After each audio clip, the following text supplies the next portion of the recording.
My treasured people of Plateau State, I speak to you today not only as your governor, but as a fellow son of Plateau who shares in your anguish and feels the weight of the pain inflicted on our people.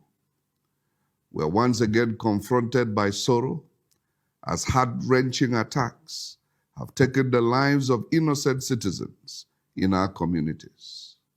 In the late hours of Sunday, April 13th, the calm of Kimakpa area of Kwal district in Bassa local government area was shattered by violent assaults on Zike village.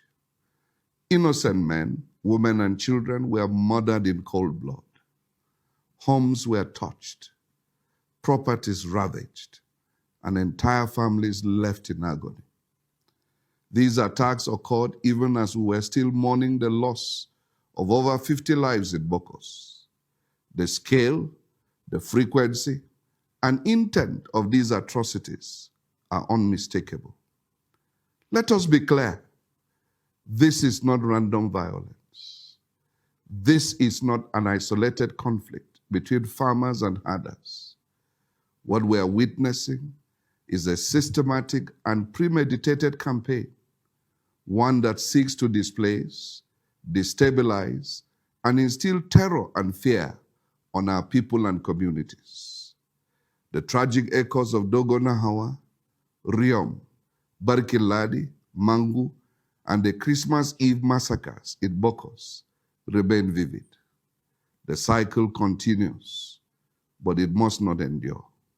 Enough is enough. As your governor, I stand resolved. Plateau shall not be overrun by fear, nor shall we accept this culture of bloodshed as the new normal. My administration is intensifying efforts to protect our people and enforce the rule of law across all local governments. Only days ago, I visited Hurti, Mbar, Mangbuna, and Dafo to witness firsthand the devastation left behind by the terrorists. I had earlier stopped at Rui, where mourners were brazenly attacked at the wake. What I saw moved me profoundly. The suffering of displaced families, now crammed into churches and temporary shelters, their lives uprooted overnight. But let me reassure you, my government is alive to its constitutional responsibility of protecting lives and property, and we are rising to the occasion more determined than ever. For too long, our beloved state has made the headlines for the wrong reasons, thereby casting a shadow over our immense potential and deterring the inflow of much-needed foreign direct and local investments. These investments could have been the catalyst for harnessing our abundant natural resources and lifting our people out of poverty. We cannot afford to let this unfortunate reality persist. Despite this sorrow, the strength and courage of our people continue to inspire me. I extend my appreciation to the national and state management agencies for their prompt response in providing emergency aid and comfort to survivors.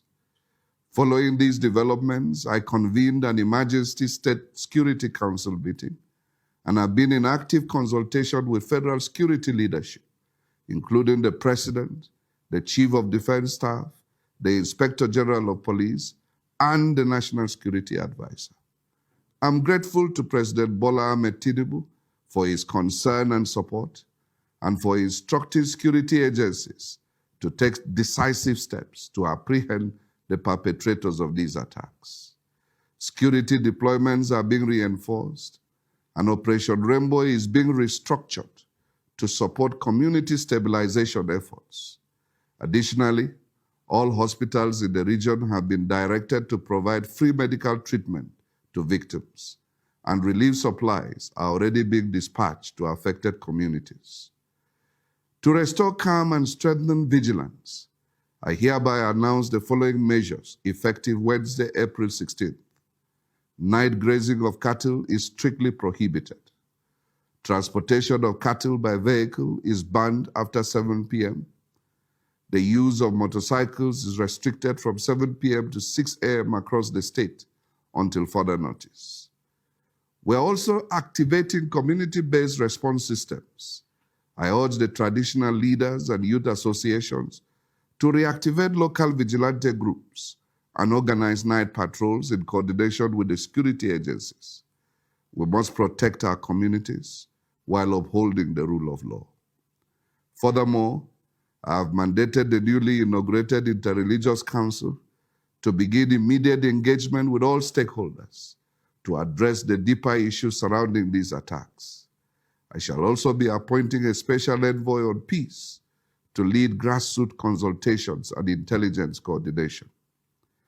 A fact-finding committee comprising respected independent voices will be constituted to investigate the root cause of this resurgence in violence and offer actionable recommendations. Let it be known, the Plateau spirit is resilient.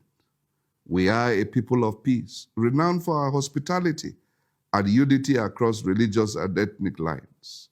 Those who seek to tear us apart must not succeed.